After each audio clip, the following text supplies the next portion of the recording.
them boys and girls, children of all ages, I proudly present to you my questioning and answering video. And it's going to be about the questions you sent me, and if you like to get any of your questions answered, hit me with the inbox or send me a question in the comment section below. That's basically what I'm trying to say. I can't even do this because I'm shaking. I'm so excited. Anyway, my friend, he's going to be reading off the questions to me, so go ahead. What are your favorite WrestleMania? What was my favorite WrestleMania? My favorite WrestleMania was WrestleMania 17 in 2001. Why?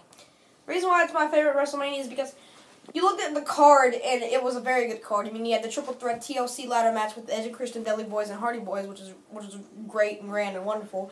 You had Rock versus Austin 2 in an ODQ match for the WWE title, WWF title. You had what's this face? Oh, you had Chris Benoit, Kurt Angle, Chris Jericho. That was a great match. And you know, the match card was stacked. And Triple H versus Undertaker, you can't forget that one. And according to WWE, that only happened 2 times because WrestleMania 17 doesn't count. But anyway, next question.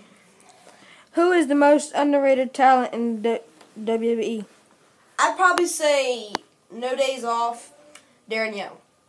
I mean, I think he's got everything that they're looking for in WWE right now because, in my opinion, he has the look. And everybody's gonna be like, oh, he looks like John Cena. I mean, he's not. I mean, he could be his half-black brother, but I'm not sure. So, basically, I think Darren Young is the most underrated talent in WWE right now. Who is the most underrated talker in WWE? Ever? Mm-hmm. Okay.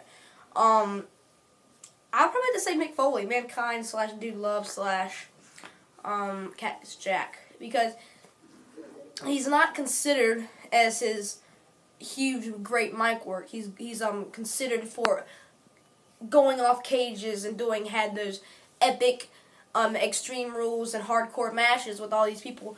But he can really deliver promos very well, and he can work very well as a heel or a face, in my opinion.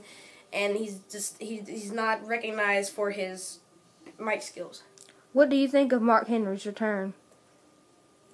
What do I think of Mark Henry? I think it's beast. I think it's fresh. It's a new start for WWE because Mark Henry, I would have gotten old of his character. I mean, I think Anything Goes show brought this up in one of my Elimination Chamber predictions / preview videos, and I think I would have gotten tired of his character. You know, it will be getting stale because he's just like destroying people, which is always cool. But I think it gets stale, and I'm glad to see Mark Henry. It's a new fresh start, and it'll open for many feuds and talents to him to put over like Ryback.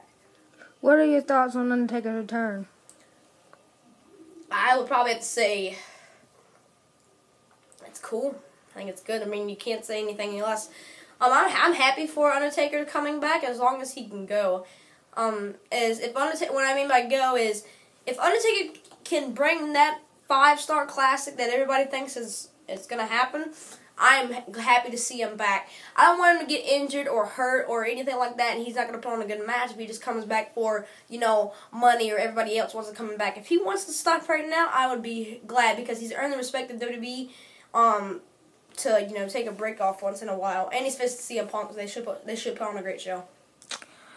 Who do you think deserves to face Wade Barrett at Mania 29? Who do I think for the IC title? I don't want to say Sheamus. I would probably have to say I wouldn't mind seeing a Chris Jericho versus Wade Barrett match for the IC title.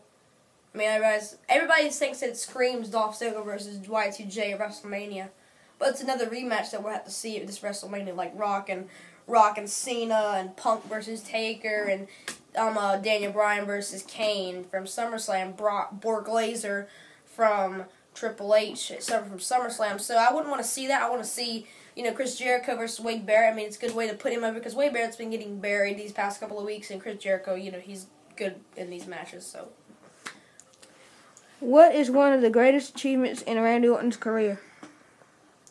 Besides the fact of him winning, you know, 9 to 10 titles, I think that one of his greatest achievements was being able to face Hulk Hogan at SummerSlam 2006. Because a lot of guys like Stone Cold and John Cena, those guys never got the chance to face, Hulk Hogan like The Rock did and The Undertaker. But when Randy Orton got to face him with the Legend Killer gimmick, that was a good thing in his career because it sparked and showed that he's legitimate. Although he lost, it was a great win for Randy Orton. Who do you think deserves the Divas Championship? Honestly, right now, I could care less about the Divas division.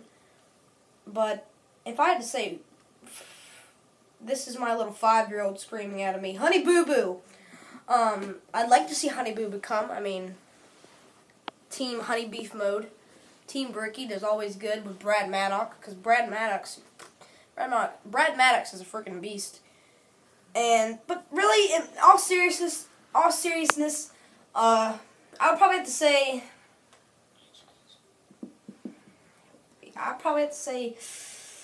that's a good question.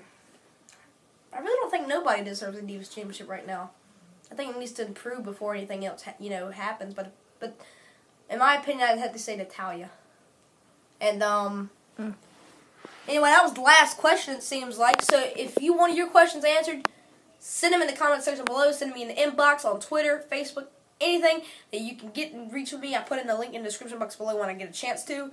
And if you really enjoyed this video, leave it a thumbs up video for this video, which is always great for you and great Danny, and I'm not going to tell you what to do. But if you haven't already hit the subscribe button, why not? Rah!